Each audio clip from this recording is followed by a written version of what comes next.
peut nous permettre d'arrêter de fumer, en tout cas potentiellement. Il y a quand même un champ... on ne peut pas décider à la place de l'individu. On ne peut pas...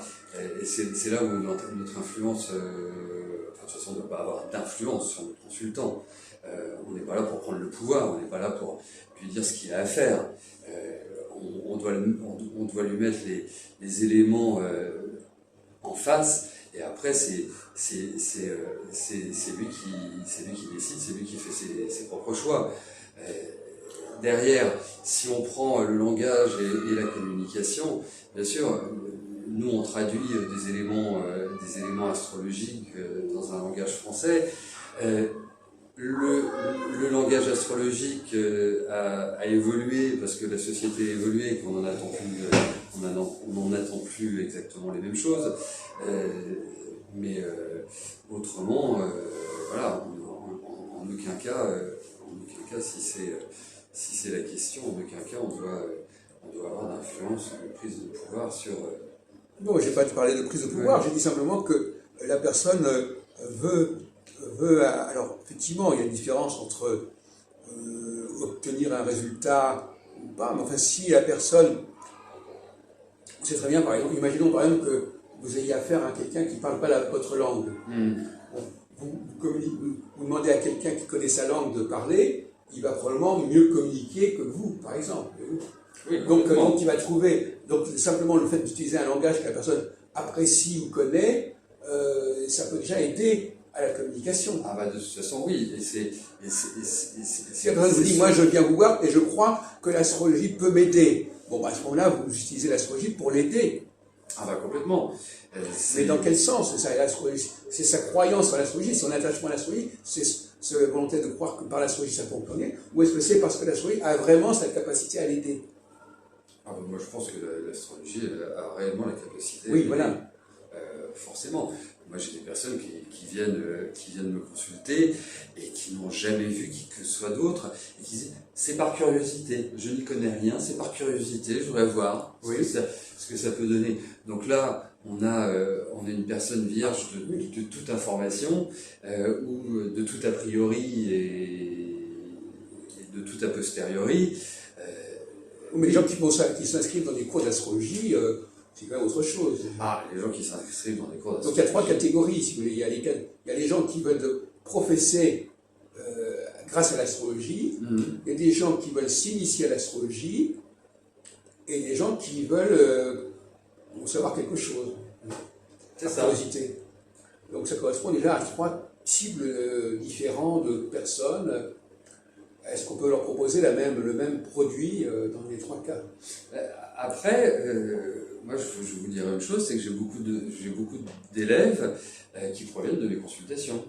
Voilà, d'accord, oui. Donc ils s'aperçoivent ils se disent tiens, moi ça m'intéresserait d'apprendre, de connaître les codes, de voir comment ça fonctionne, sans en faire leur métier, mais juste pour une connaissance. Hein. Parce que des outils comme la numérologie... Mais ils n'ont peut-être pas les mêmes talents que vous.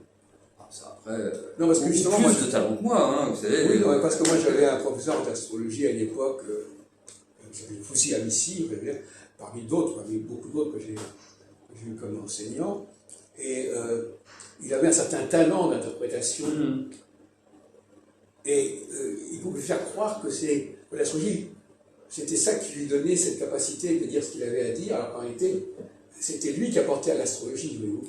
Oui, ça après, on ne sait pas qui de l'œuf ou la poule, mais oui. C'est un petit peu ça. Alors effectivement, plus vous pratiquez, plus vous faites de thèmes, plus vous faites d'interprétations, plus vous voyez de cas de figure, et plus vous allez créer des espèces de réflexes ou des espèces d'intuitions qui deviennent naturelles. Et vos élèves vont percevoir tout ce travail comme étant lié à l'astrologie, comme étant grâce à l'astrologie. Alors qu'en réalité, c'est aussi beaucoup de vous qui avez... Il y a d'autres choses, oui. Ouais. Ça c'est sûr. C'est là, il y a une ambiguïté. Je ne sais pas s'il y a une ambiguïté, mais en tout cas, vous savez, moi ce que j'essaie à travers mes cours et surtout sur les cours de tarot, moi je me souviendrai toujours du jour où j'ai eu le déclic sur l'interprétation. J'essaie de les faire arriver à ce déclic-là, c'est-à-dire à oublier le mental et à avoir confiance en leur perception. Ah, voilà. Oui, alors là, effectivement, là, on est dans la... Oui, là, c'est autre chose. Ça montre bien qu'il y a... il faut des dispositions particulières. Il faut des prédispositions. Voilà. Il y en a qui sont hyper doués très vite. Et donc, il y a des élèves qui peuvent s'imaginer que l'astrologie va leur donner nécessairement cette faculté que vous avez, et en fait, ça ne sera pas le cas. Ah ben c'est comme dans tout, il y a des Saturniens et puis il y a les autres. Il y en a qui mettent un peu plus de temps, mais je pense que tout le monde a cette capacité-là. Après, tout le monde ne va pas la développer ou ne va pas être... Parce que moi j'avais imaginé un travail entre les astrologues et les psychologues, par exemple. Bah, c'est hyper intéressant. Et alors qu'est-ce qu'un astrologue? Donc dans ce sens-là... Bah, vous regardez Jung, hein? Oui. Alors, le psychologue, comment peut-il travailler avec l'astrologue, à votre avis? Pourquoi est-ce qu'il enverrait ses clients à un astrologue? En fait, je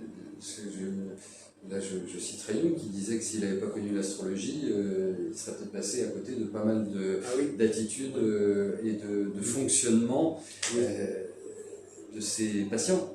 Et moi, je dirais, pour faire l'avocat du diable, je dirais que si un psychologue ou un psychanalyste ressent le fait que son client, son patient, s'intéresse à l'astrologie, il se dirait, bon, pourquoi ne pas passer par l'astrologue puisque cette personne s'intéresse à l'astrologie? Oui. À ce moment-là, il s'agit plutôt de passer par le langage astrologique, plutôt que d'être... Après, il faut trouver des psychologues qui ont une ouverture d'esprit permettant de... Non, pas forcément.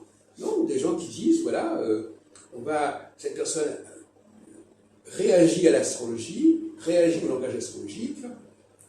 Si j'ai des choses à lui faire passer, ça ne passera peut-être pas dans le langage normal, et en passant par le langage astrologique, ça va peut-être passer. Peut-être. Hein, à ce moment-là, ce serait une excellente chose. Oui et non, parce que oui, pour moi, ça serait une excellente chose, mais pour vous, je ne sais pas si ce serait une excellente chose. Vous me dites qu'il faut surtout éviter de faire passer des choses à son client, qui, à mon avis, est assez ambigu, parce qu'en fait, compte... Non, on fait passer des choses. On n'intervient pas sur la vie du consultant. Là, l'exemple que vous prenez, on va dire qu'il est plus dans une thérapie, qu'elle soit psychologique, psychiatrique ou autre. C'est-à-dire que on peut, grâce à l'astrologie, on peut déceler les mécanismes de fonctionnement, ce qui a pu occasionner aussi ces problématiques psychiatriques ou psychologiques. Ça reste un outil. C'est pas,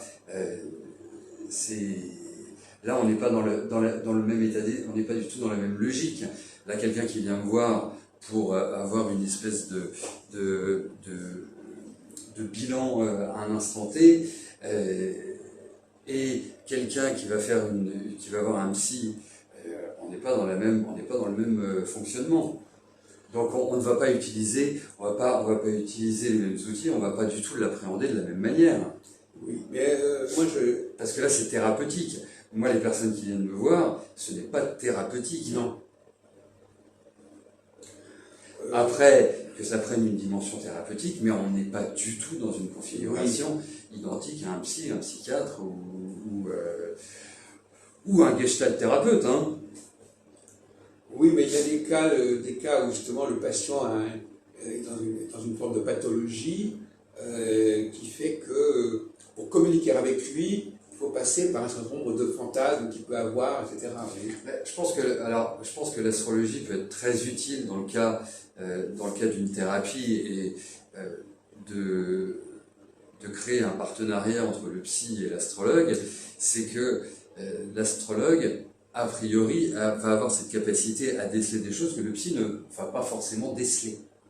Oui, donc c'est